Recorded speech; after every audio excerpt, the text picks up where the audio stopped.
Okay, thank you very much, Mr. Young, for the for the warm welcome. Okay, first of all, I would like to thank the TSI for the opportunity given to me to share and to give lecture on the Melanau. To be honest, I'm feeling very proud and at the same time I feel very honored because yeah, out there's many more expert on the Melanau as compared to me. So whatever it is, I'm trying my best to give my to share my knowledge to share my knowledge about the Melanau today. So so first of all, I would like to briefly introduce about the Melanau. Okay. So the term Melanau itself is actually an exonym, or in an easier words, it is the terms or ethnic labels that given to the Melanau. This might be probably given by the Brunei back in the days where when they are doing the tradings with the Melanau, so they pass by a groups of Melanau who is going to do the fishing, the panau fishing to be specific. So when because they don't know who is the group is, so they ask the locals. So the local answered them, the people that are going to the sea just now is the apanau, which is one of the Melanau traditional way of doing fishing, catching the black pomfret. So and then Ekman 1959 for the but suggested that the Melanau themselves they do not refer themselves by the term Melanau. They usually refer themselves as Aliko, which is basically means people of the river. Such as, for example, such as myself, uh, I will re I will refer myself as Aliko and then I refer to the place where I come from, or or the place where, or the language that I speak. For example, I will usually introduce myself to another Melanau as I'm Aliko-Dalat or Aliko-Bungan, something like that lah. So currently, the Melanau they are divided into three groups according to their religion. First is the Melanau Muslim, secondly Melanau Christian, and the third is Aliko. Aliko is basically the terms that is commonly used at the moment, used by the researcher, used by the outsider to refer the Melanau with that remains with their old beliefs.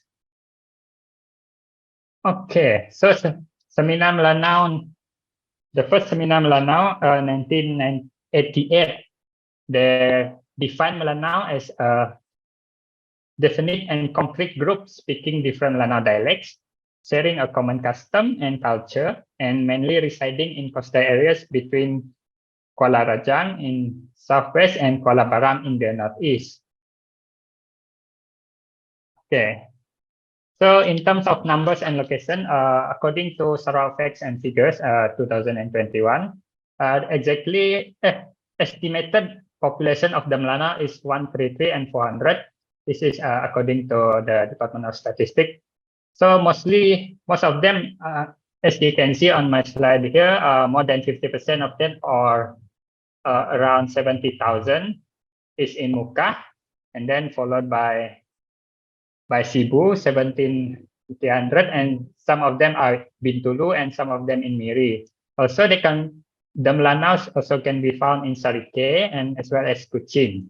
So in terms of this distribution of the Melanau is basically affected by the factors of migration and moving out of their place of origin for working purposes. So let me brief you. Let me share something early history about the Melanau itself. Okay, when we talk about the Melanau, usually we usually refer the Melanau to one of the ancient kingdom. They existed around somewhere in 13th century. There is a record in Java known as Kakawin Negara Kertagama, a historical evidence collected by Prabangka, which stated that the Melanau and Brunei and were both of these government actually once upon a time they are under the Javanese Empire, sometimes in 13th century. When the Javanese Empire falls, the Melanau and the Brunei they started to stand on their own, and then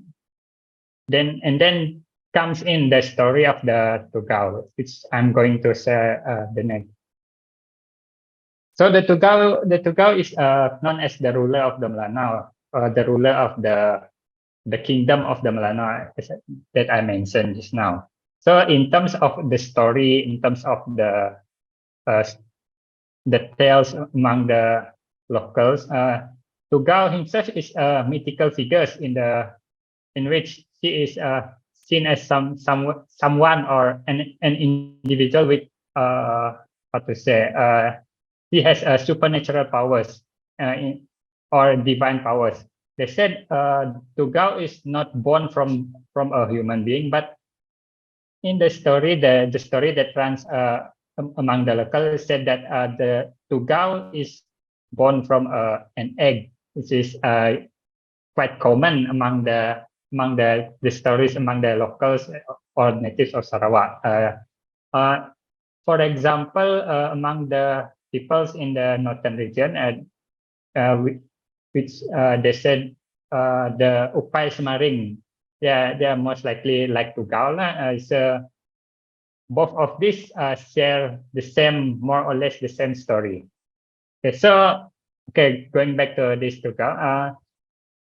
This Tugau kingdom is situated at the Sungai Ratus, a tributary of River Igan. Actually, in its current places, it is more or less 10 to 15 minutes boat ride from my area lah. So the remains of the Tugau is the one that I see, the picture on the left on the right side of the screen, and while on the left is the picture of the Tugau is basically this is just generated by someone. I don't know. For sure, this is not the actual image of Tugau because it is back in the days. We also don't know how did he look like. So this Tugau, he has power over Oya, Mukah, Tutong, Blait, and all coastal rivers of the Melanau. So as I mentioned just now, with the fall of the Javanese, with the fall of the Javanese, Tugau is feeling very, how to say, very determined to extend his empire. So that, so he sends his men to demand tribute from Awak Betata of Brunei, but the Brunei refused his request. Instead, they request Tugau to submit to Brunei. So following this event, there is a war between Brunei and Tugau, and in that war, Tugau is beaten by the Awang Ala Betata of Brunei.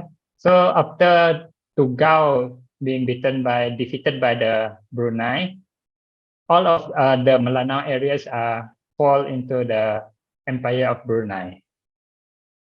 So, as I mentioned just now, Melanau, the kingdom, is basically already existed as early as 1595, as Maurice stated that there is a map that is published in Florence, Italy, that mentioned that on the map itself there is the word Melanau on the map, which is the map of Borneo, and the location of the map showing is basically along the coast, roughly where the rivers Oya, Mukah, and Balingan run nowadays.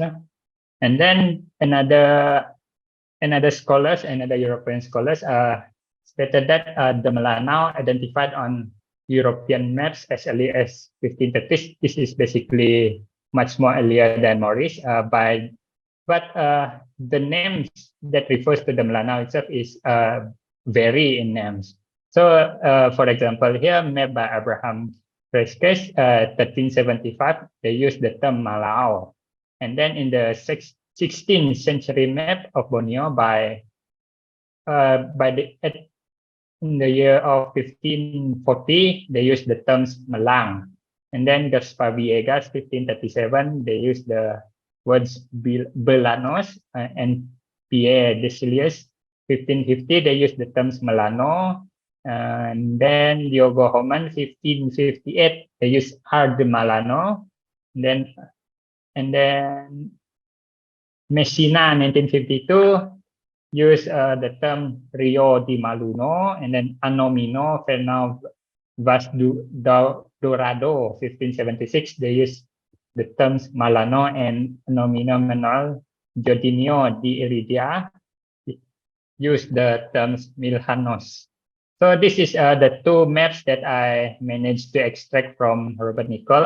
The first one is the map from Anon Bartholomew Belho. This is the map of the ancient map of Borneo. So on this map itself, it shows the Melano, which is basically refers to the area of Muka somewhere Oya. And then the second map is and also shows Melano. This is from Robert Nicol, 1976. So this is much more proper map of Borneo. This is from Jen O.M. Brock, 1965. Also shows that Melano, this is the 16th century map of Borneo. So they use the terms Melano to refer the area of the Melanau here. So what I'm trying to say, or what I'm trying to link with the existence of the Melanau and this map is that I want to say that the Melanau is the ethnic, or even maybe the kingdom, the ancient kingdom, has been well established way before or a long time in our history. So next, I will go straight to the main cultural traits and customs of the Melanau. So first, the Melanau is a stratified society. They arrange their society, their community into rank system, which is they call adat bangsa. The adat bangsa is divided into three main categories, where they divided the community into aristocrats, freemen, and the slaves. So the aristocrats is basically the mentary or the higher group in the society, which is labeled with a picul, something like some sort of measurement. So this aristocrat group is 9 piculs, while the freemen or the middle, the commoners is 7 picul, and the slaves or the deepen is 5 picul. Back in the days, when Brunei comes and have powers over the Melanau areas, the Brunei even introduced much more higher categories, which is they labeled as bangsa pengiran, which is basically they are much more higher than the Melanau. But in terms of practice, nowadays the Melanau basically divided into 3 groups only lah. So in terms of inheritance of this rank, so it is basically on paternal line, where someone or one Melanau will inherit his rank from the father's side. Such, for example, for myself and because my father is from the group of the 7 picul, so I will automatically inherited the 7 picul or the freeman rank lah. So in terms of this rank, the Melanau is very particular about their ranks, about their adat. So these individuals' rank are very well displayed or manifested on occasions, especially marriage and death.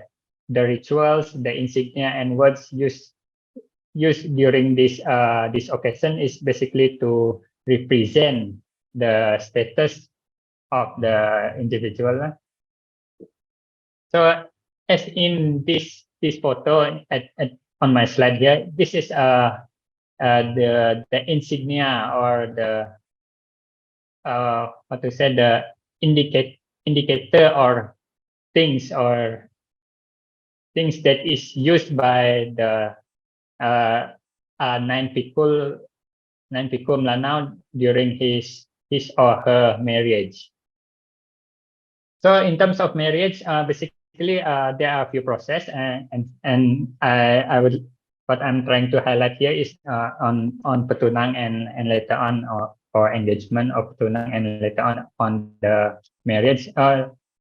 But of course, first before petunang, there will be some sort of negotiation where the family or representative from the man will go to the women's side for some sort of the Malay for merisek lah. So that is basically to ask for the girl. So in terms of once they agreed, they will arrange an engagement lah or petunang in Melanau words. So during this engagement is the male side or will present some sort of symbols of engagement or tanda tunang consisting of a weapon, a spearhead, a goal, and then cloth. Prasa is basically a small in terms the third figure here. The small cloth, square insert that is used as the tanda tunang, and then one of the two most important is coconut, and then the coconut must be the coconut must be already, how to say, grow in basically in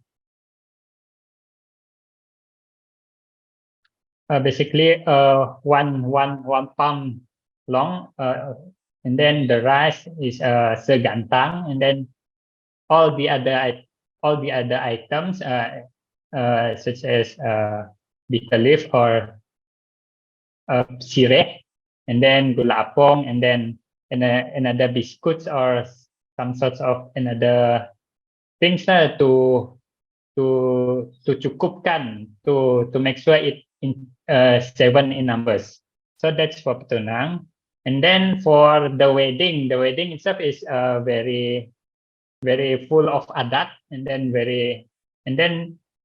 during this wedding or surong berian, both of the male side, the bride side and the groom side, they will appoint a representative who is very well versed of the adat to represent themselves.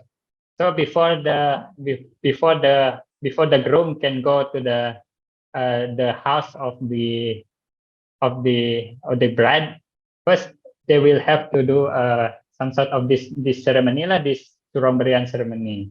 So the representative from the woman side, from the bride side, will wait in the house of the bride side, and then the representative from the groom side will go and negotiate. So first they basically they will do it in a few stages, and for the dalat they will do it of at least five stages. So during this the first round is they will basically, the representative for the groom side will ask about their arrangement. So if there is no objection, or there is no such thing that is not going in contradiction in between the arrangement, so they will leave the house for the first round and then come again for the second, and then in the second round they will discuss again about what is the adat, what is the things that is going to be used for the surong berian ceremony lah. So, and then after they agreed on the second round, they will go out again, because the Melanau is usually tall house in Dalat. So they go down again. So then for the third round, they will bring all these things, all the rank insignia just now. So they will present to the representative from the bride side. So the first thing they present is the penyekap, which is consisting of a weapon. This is usually sword for the 9 pikul or the spearhead for the 7 and the 5 pikul, along with a goal in terms of coils. Basically, the numbers of the coils is according to the rank. For the 9 pikul, it will be in terms of nine coils, 7 coils for 7 and 5 for the 5. And then they will present the berian, and the berian itself is including is consisting of the head or the ulo berian, which is a receptacle, a brass or tumok for the 9 pikul, while for the 7 pikul and 5 pikul, it is a Chinese porcelain plate that is used to store or to place the gold, and then this ulo berian will be wrapped in a cloth, while the color of the cloth is, or the prasa, as I mentioned earlier, is pink for 7 pikul and 9 pikul, while for 5 pikul is in white color lah. So then after they present this penyekap and berian, they will go down again from the house of the bride, and then they will bring the next item to complete this ulo berian just now, because this ulo berian is only consisting of 1 pikul only. So to complete, there will be another 8 pikul or 6 pikul for 7 pikul, while 4 pikul for the 5 pikul ranks. So in terms of to complete this one, usually they use back in the days, usually they use cannon for 9 pikul lah, because cannon or bedil is very heavy. So in the current practice, usually they will give money or in terms of cash lah, or basically sometimes they will give a land title for the bride. So once they complete with the 4th round, they will go up again and to present the pakan. The pakan is basically the amount of money given to the bride's family.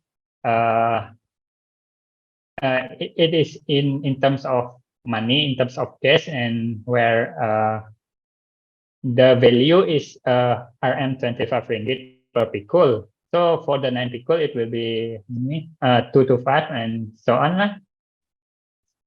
So once they completed this, the presentation of all these items just now, only then the brides can go into the house of the grooms can only go into the house for the bersanding lah.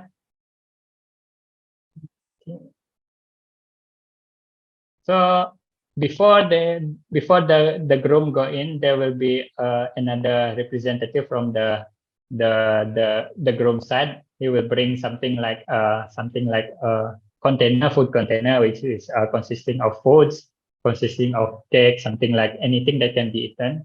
So he will bring it up for the guests to eat, and then also they bring the clothes of this groom lah. Only then the groom can go into the house of the bride, so that they can berbanding. Berbanding is basically bersanding in Malay, or kawin lah. So after the bersanding, they will have to do some sort of ceremony or ritual, which is they call it membuang pantang. This membuang pantang is basically they will go down three stairs, three steps of the stairs, and then first the groom, and then followed by the bride.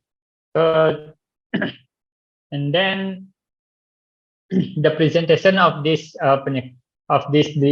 items just now is according to Maurice, which is the first penyekap is an acknowledgement of the bride's rank, while the berian is a public assurance that the new household is economically well established to maintain the dignity of its rank, while the pakan is the recognition that the brides lost the service that a daughter might have been contributed to the household. So this is the justification or why the Melanau is very particular about these three three elements in the marriage.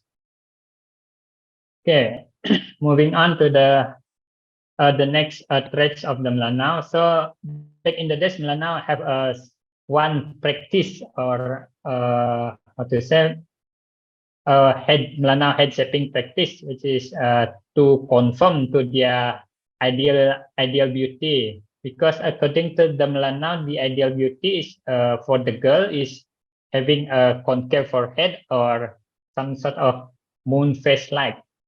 So this practice is involves the fronto-occipital compression using an ingenious unique instrument, which is in Muka it is called ja, while in Oya is called ape, while in Bintulu is called tadal. This is the first photo down here is the instrument itself. So the instrument itself is consisting of a long wood that is used to put pressure on the forehead of the baby. So this process had to be in Muka. This process is called melipih belang, which is had to be carried out soon after birth, while the baby's forehead is still soft. Meaning to say, while the forehead of the baby is easier to shape lah. So basically, this process is carried out while the baby is sleeping, and then so when the baby is waking up, so they put away the instrument. So another view is that because this process is aiming to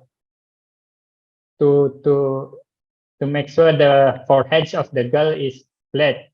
So there is a view that flat foreheads meant that the girl would find many wedding headgears would fit them. So this is the reasons why the Melanau practice this head shaping practice. So next, moving on to the burial practice of the Melanau. In the past, Melanau is believed to practice secondary burial. So and scholars and Appleton group the Melanau along with the Nulang Ak group that practice secondary treatment of the dead. This is including the Berawan, Punanba, Lundaya, and Lunbawang and Kelabit. So as we can see, most of this group are in the northern region of the Sarawak, while the Melanau is on the coastal areas. So the justification is that, or the theory is that Melanau back in the days, they are one of the group that is originated from the northern area, but the evidence that support this idea or theory is still debatable. So, but in terms of the cultural practice, the material culture that we found in the present, there is strong suggestions that the Melanau is basically one of the group that originated from the northern region. Even the Kayan, they usually they will refer Melanau is part of their group. They say that Melanau is the Kayan Lalau. It's basically the group that passed by. So in terms of the story, the Melanau is the group, the Kayan group that's migrated downriver from the upper area back in the days. So in terms of this practice, Melanau practice the erecting of tall burial pole known as jerunai. Jerunai is the name of the tall poles that is used in Muka, while kelideng is used in Dalat to be used as tomb for the royal and the rich. So basically, this jerunai or kelideng will be used to store the bones or remains of the dead. So right before that,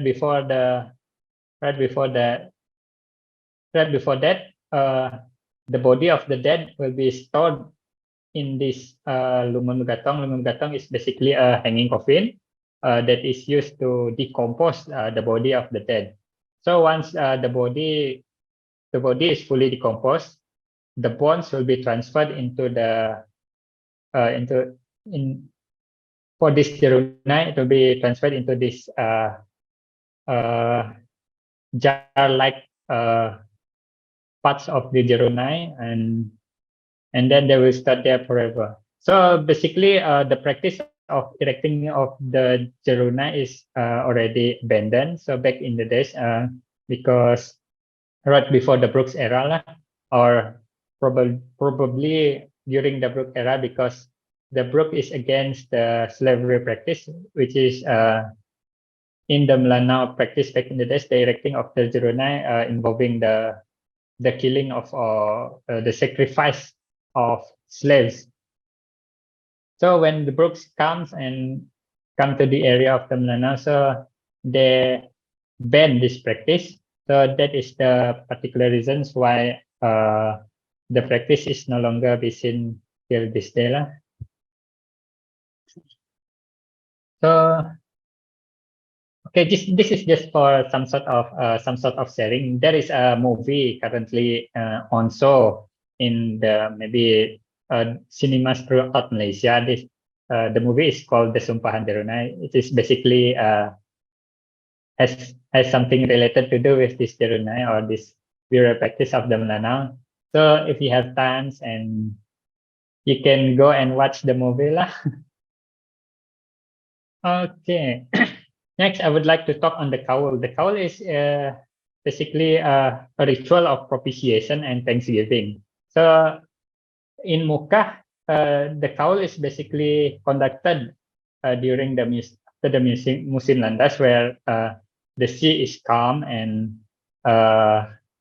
so they will take this opportunity to do some sort of ritual. So during this kaul, they will send this is the serahang, or the how to say the ritual some sort of place for them to place something for their offerings.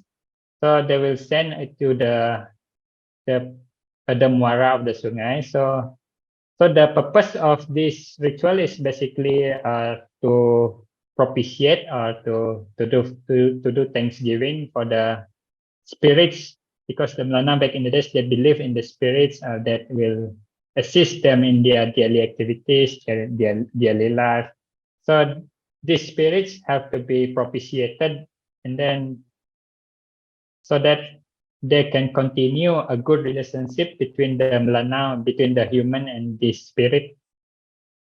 So, but in the current day, in the current practice, kaul has been added as one of the annual festival or tourist attraction in Mecca. So the thing is, the meaning, the actual aim of the kaul is different from slightly different, but still the ritual of sending the serahang, memecah serahang, and the if in Mekah it is called, the place is called Pantai Kaladana, so it is still continued by the peoples in Mekah. In Dalat also they are still currently practice this. So maybe probably the time is quite different from the time at the Mekah. So next, I will talk on the economic activities of the Melanau. So basically, the economic activities of the Melanau revolves around the sago-farming and fishing. Also, back in the days, Melanau is also known for their good skills in sailoring or traveling. So, but it is the most glaring too is sago-farming and fishing lah. So during the Brooke eras, even the Sarawak is one of the main exporter of sago. So in terms of fishing, there are few types of fishing that is practiced the Melanau, from the offshore even up to the deep sea fishing. The deep sea fishing is the panau that I mentioned earlier, and this is the photo down here is and British officials that is seeing the Melanau is doing their fishing. So next, the costumes. In the video just now, it is shown the video shown about the costumes. The one that at the museum, it is basically the costumes that is using during the marriage, during the wedding. So this is the most common for the male. The set is called baju kancing baban, baju kot kancing baban, and it is and then the headgear is called bulang, while they also use a songket or bide luge, pelika tenun, and then for the girls it is called baju baban pipang. It is consisting of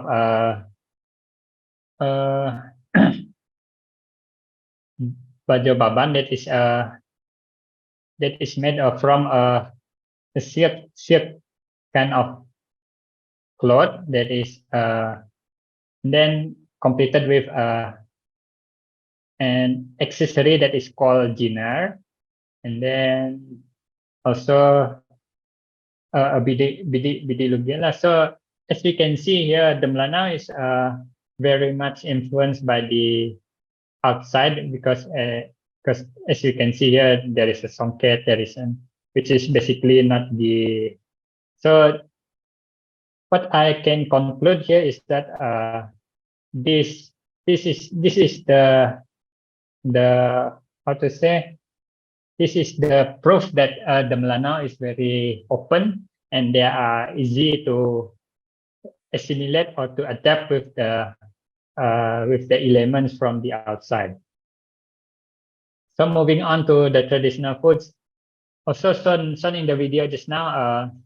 So the main food of the Melanau is basically it is umai. So there are two types of umai. The first is umai. They said umai campur, where the fish is mixed all together with all the rempah, all the ingredients. And the second one is they call it umai jab, where how to eat this one is basically you will have to pick the fish. Umai is fish based, so you have to dip into the paste, into the usually belacan paste. And then also Melanau also eat ulam just like the Malays, and then of course the famous among the Melanau is sago worm or sea earth. There is a few ways the Melanau eat this one. One of them is smoked one, so they will smoke this sago worm. And then also the grilled fish, basically because the Melanau is most of their activities is fishing, so fish is one of their grilled fish is one of the way they eat fish. So in terms of language, a few days ago, maybe a few months or a few weeks ago, I saw a posting from a Facebook page. So see the posting mentioned that we learned something beautiful phrase from the Melanau, they said.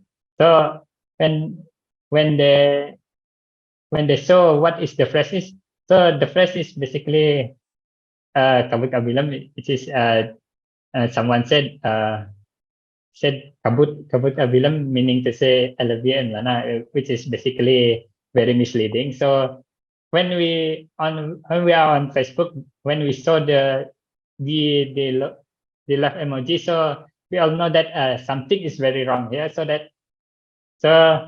actually this is a very very improper way of telling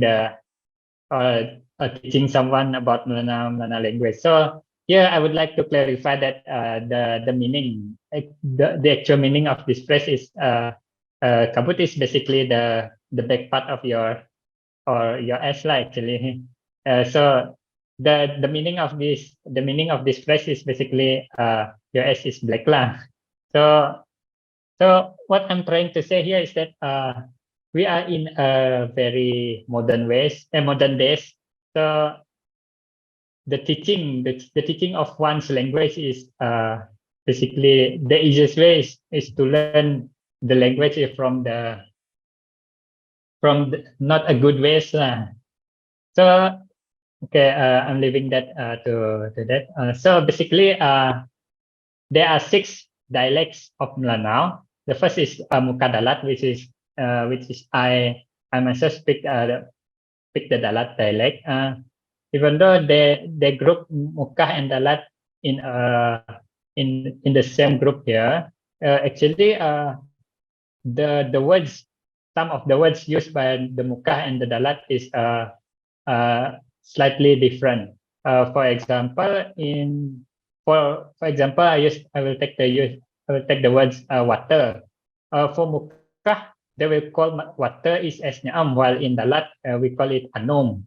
So and then the next example I can use here is that for just like cat or kucing, in Muka they will call it siang, while in Dalat we call it ngao lah. So even though there is slight difference between these 2 languages, basically we still can easily understand each other as compared to the other groups. For the Matudaro is slightly different, and I myself I have experienced interacted with the Melanau from Matudaro area. So sometimes the same words can be the meaning of the words is very different in the different language, in different dialect. So for example, in Dalat and Muka, when we said early in the morning or dawn, we call it Badia. So when it comes to the Matudaro, Badia is something very very rude, which is basically means stupid lah. So the variation of the language itself is very different. So but sometimes we still can understand each other. So for the Kuala Rajang, Cebu, Bintulu is slightly and Balinyang. I myself, to be honest, I don't really know about the language. Even if I met the Melanau from this group, I will very difficult to understand what they are trying to say. So next, on the contemporary issues that is or the challenges that is faced by the Melanaus. So first, yes, of course, modernity, the coming of new religion is leading to decreasing in the traditional practice. What I'm trying to say here is that I myself I'm not against the modernity. I'm not against the development, but the thing is that we all know that there are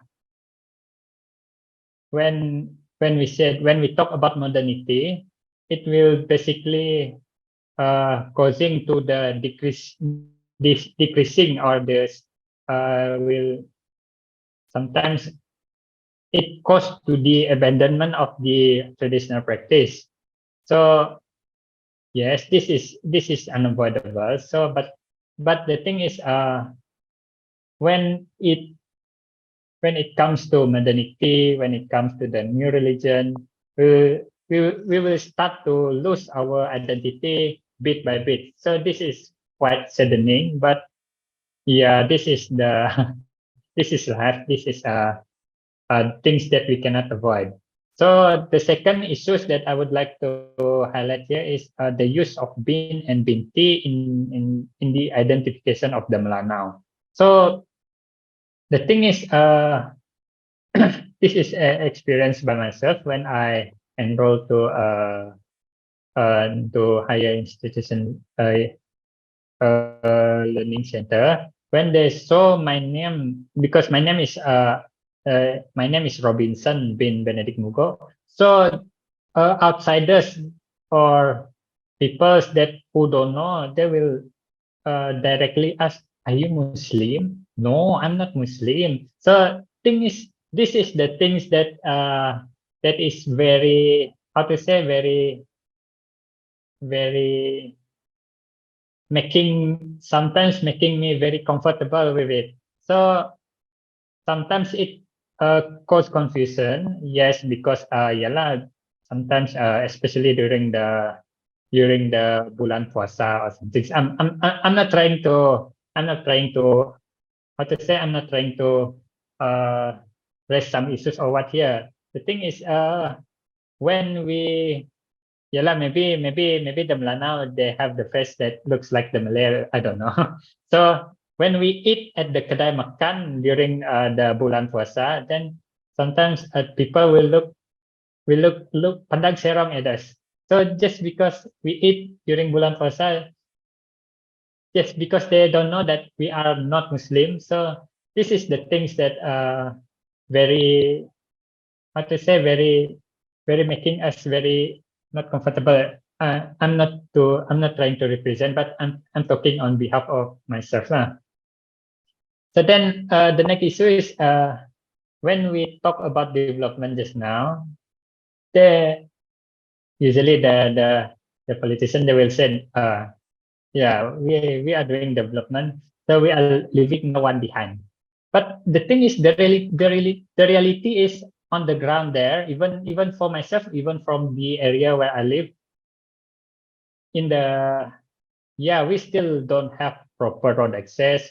We still don't have clean water supply, and so on. So what I'm trying to say here is that even we are in the era where we are in the developing nation, developing country, still out there are people like us that are still behind in terms of development.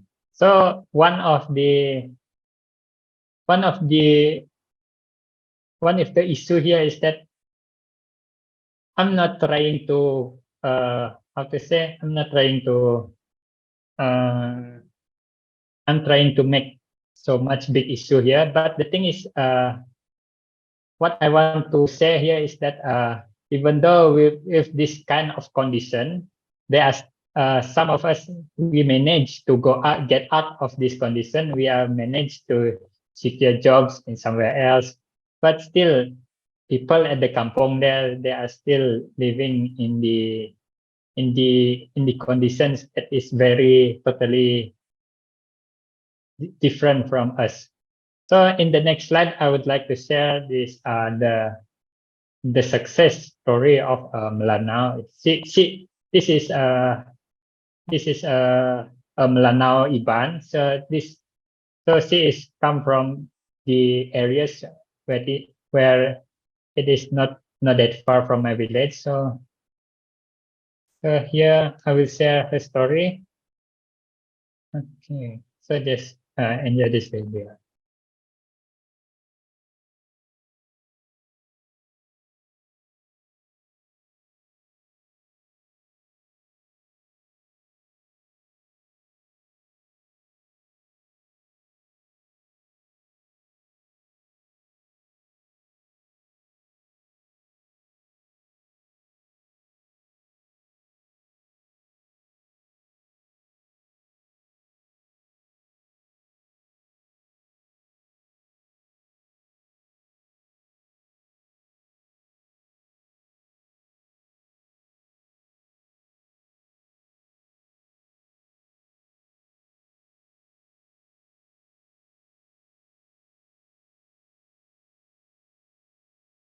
Okay.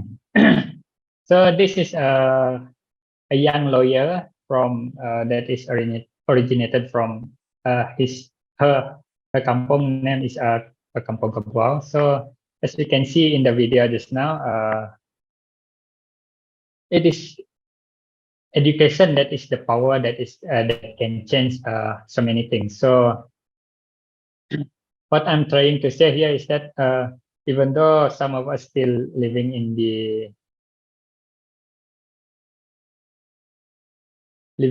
condition that is just like this one just now, she's schooling at a school that is next to the river. So in order for she to go to school, which is experienced by myself also back to this, so we have to take boats rides from our home to go to the school.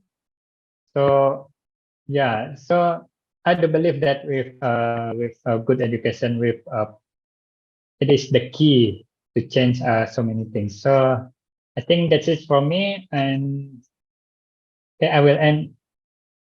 Okay, I will end this my lecture with this phrase that sounds di apa di outside, which is basically means all the best to you, and with a good body, you have a good mind. So that is the meaning of this phrase. So Mr. Yong, that's it from me.